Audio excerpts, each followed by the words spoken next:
Michigan. Welcome to Focus on 5 live at Zehnder Snowfest. Let me tell you guys, it's a cold day, but that's not stopping folks from coming out here. They are bundled up and ready to go. But on Focus on 5, get ready to get an inside look on all of the festivities as well as the cool stories that are happening this year. Now, coming up on Focus on 5, for more than 3 decades, Zehnders at Snowfest has been the ultimate event for guests to check out larger-than-life sculptures. After the break, we talk with John Shelton, the VP of Marketing, who gives us some insight on the origin of the Family Fun event. And also, something sweet has been baking up. We got a chance to chat with some of the bakers that participated in the ABC Baking Competition. We'll have that and more coming up next after the break.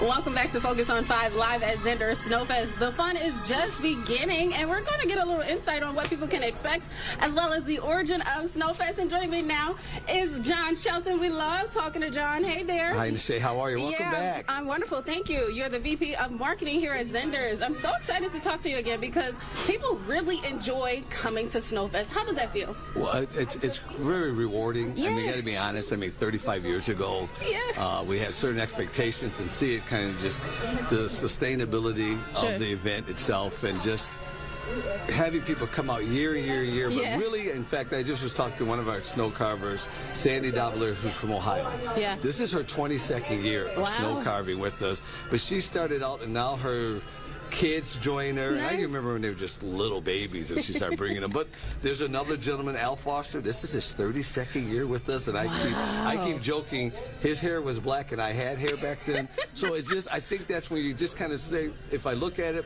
what I'm really extremely proud about is the retention. So we must have been doing something right. And not only for the carvers, but just the people that come out. And we have a lot of people saying, I've been coming since you started this. So again, just it's very gratifying to hear something like that. Yeah, absolutely. Well, even though it's been 35 years, you still look good. Well, thank you. Okay.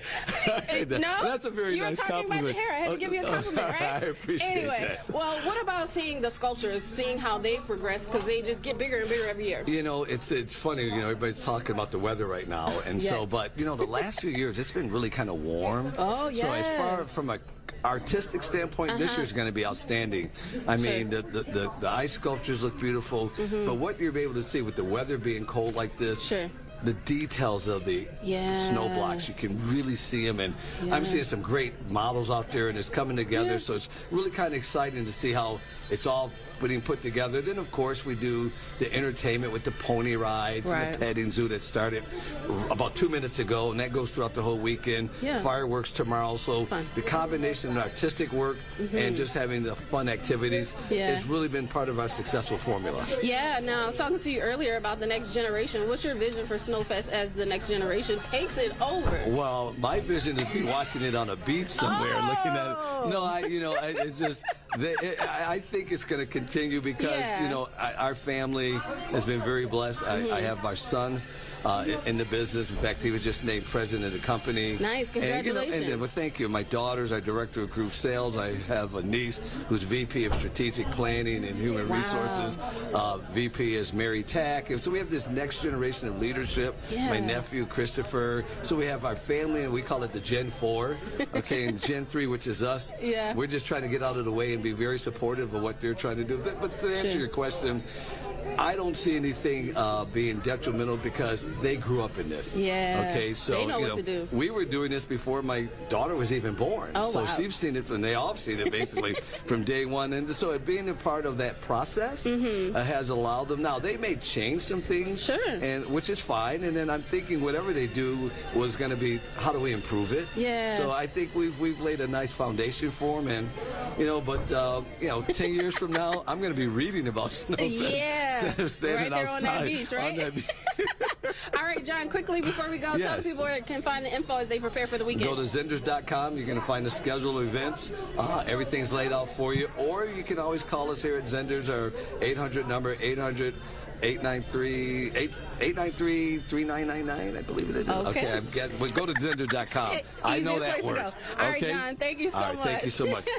Well, coming up on Focus on 5 live at Zehnder Snowfest, bakers from across the state took on the challenge of baking up something sweet for the ABC baking competition. Stay tuned as we hear from two friends who are battling it out.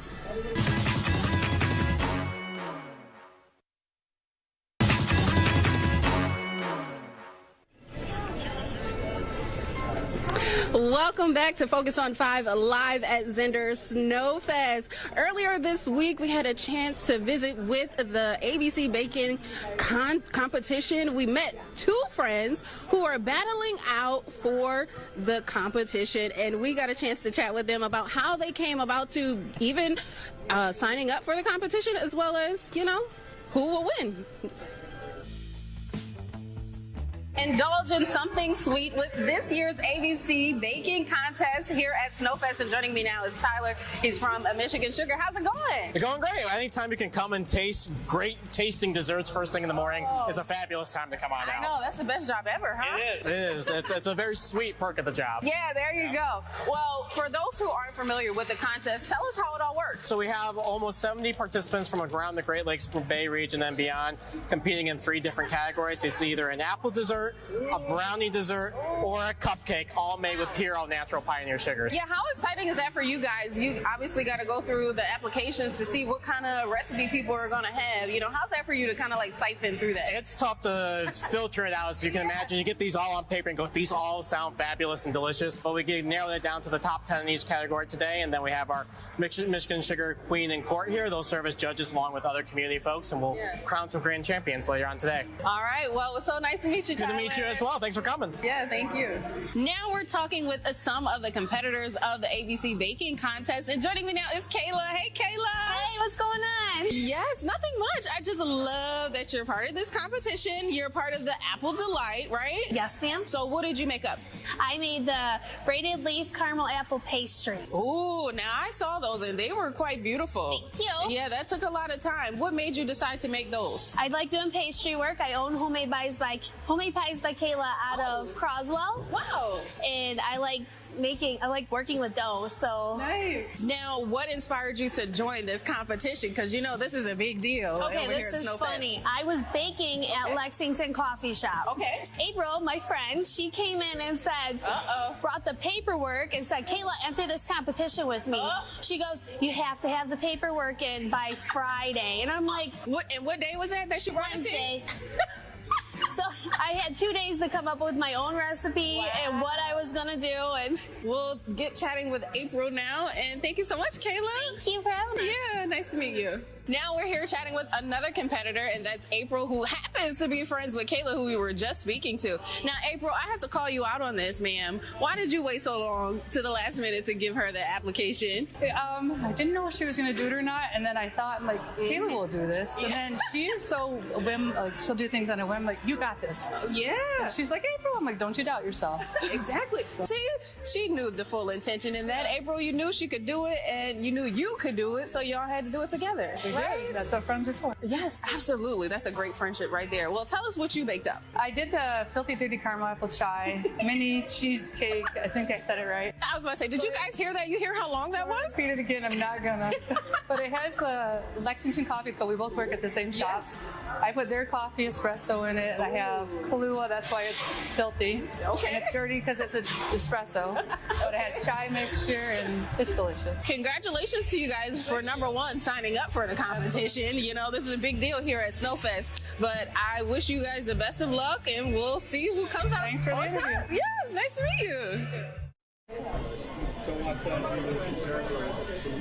Stay tuned to Focus on 5 live at Zehnder Snowfest. Mary Freebed at Covenant Center for Autism is giving families and their kids a chance to escape the cold and excitement. When we come back, we hear more about their sensory room available to families during Snowfest.